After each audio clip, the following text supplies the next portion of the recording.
আসসালামু আলাইকুম। বৈধ পথে বাড়ছে রেমিটেন্স প্রবাহ, তৃতীয় স্থানে মালয়েশিয়া। বিস্তারিত জানতে সম্পূর্ণ ভিডিওটি মনোযোগ সহকারে দেখুন, কেননা এটি একটি প্রবাসী ভাই ও বোনদের জন্য গুরুত্বপূর্ণ নিউজ হতে যাচ্ছে। তার আগে অবশ্যই আমাদের চ্যানেলটি সাবস্ক্রাইব করে পাশে থাকা বেল বাটনটি অন করে রাখতে পারেন পরবর্তী ভিডিওর জন্য।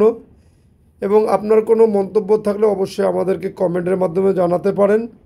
বৈধ পথে দেশে টাকা পাঠাতে মালয়েশিয়ার বিভিন্ন মানি এক্সচেঞ্জ হাউসে প্রবাসীদের ভিড় দিন দিন বাড়ছে।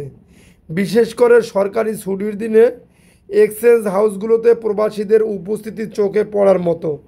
বাংলাদেশ ব্যাংকের সর্বশেষ তথ্য অনুযায়ী চলতি বছরের সেপ্টেম্বর মাসে মালয়েশিয়া প্রবাসীরা বৈধ পথে দেশে পাঠিয়েছেন প্রায় 276.38 মিলিয়ন মার্কিন ডলার, যা আগের আগস্ট মাসের তুলনায় প্রায় 8.5% বেশি। সৌদি আরব ও যুক্তরাষ্ট্র শীর্ষ দুই স্থানে থাকলেও মালয়েশিয়া থেকে পাঠানো রেমিটেন্স প্রবাহ ক্রমেই শক্তিশালী হয়ে তৃতীয় অবস্থানে উঠে এসেছে। এনবিএল মানি ট্রান্সফারের প্রধান নির্বাহী কর্মকর্তা মোহাম্মদ আলী হায়দার মর্তুজা বলেন, সরকার ঘোষিত প্রণোদনা, ব্যাংকগুলোর দ্রুত সেবা এবং প্রবাসীদের সচেতনতা বৃদ্ধির কারণে হুন্ডির পরিবর্তে বৈধ পথে টাকা পাঠানো উল্লেখযোগ্য হারে বেড়েছে। তিনি আরও বলেন, মালয়েশিয়ায় বিপুল সংখ্যক বাংলাদেশি শ্রমিক নিয়মিতভাবে দেশে টাকা পাঠাচ্ছেন, যা বাংলাদেশের অর্থনীতিতে স্থিতিশীলতা রাখতেও গুরুত্বপূর্ণ অবদান রাখছে। প্রবাসী কল্যাণ ও বৈদেশিক কর্মসংস্থান মন্ত্রণালয়ের কর্মকর্তা জানিয়েছেন, মালয়েশিয়া, সৌদি আরব ও মধ্যপ্রাচ্যের অন্যান্য দেশ থেকে আসা রেমিটেন্স গ্রামীণ অর্থনীতিকেও চাঙ্গা করছে। শিক্ষায় বিনিয়োগ, পারিবারিক ব্যয় নির্বাহ ও ক্ষুদ্র ব্যবসায় পুঁজি গঠনে এই অর্থ প্রত্যক্ষ ভূমিকা রাখছে।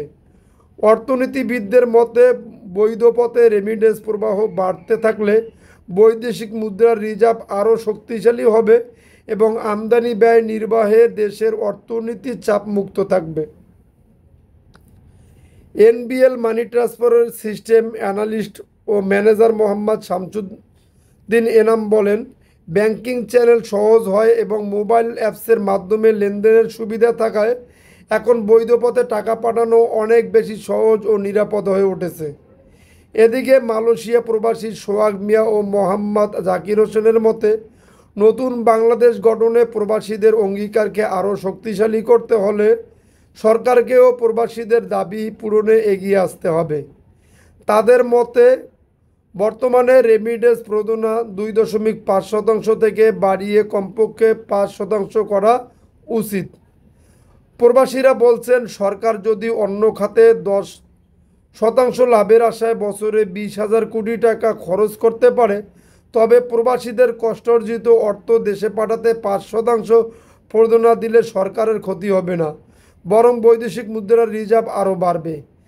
বিশেষজ্ঞরা মনে করছেন, বৈধ পথে রেমিটেন্স বৃদ্ধির এই ধারা অব্যাহত থাকলে দেশের ডলার সংকট কাটবে এবং অর্থনীতি আরও চাঙ্গা হবে। প্রবাসীদের সচেতনতা ও সরকারের সহায়ক নীতি একসঙ্গে কাজ করলে আগামীতে আরও ইতিবাচক ফল আসবে বলে তারা আশা করছেন। যদি আপনাদের নিউজটি ভালো লেগে থাকে তাহলে অবশ্যই আমাদের চ্যানেলটি সাবস্ক্রাইব করে পাশে থাকা বেল বাটনটি অন করে রাখবেন পরবর্তী ভিডিওর জন্য। এবং অবশ্যই আপনার মূল্যবান মতামত জানাতে আমাদেরকে কমেন্টের মাধ্যমে জানাতে পারেন।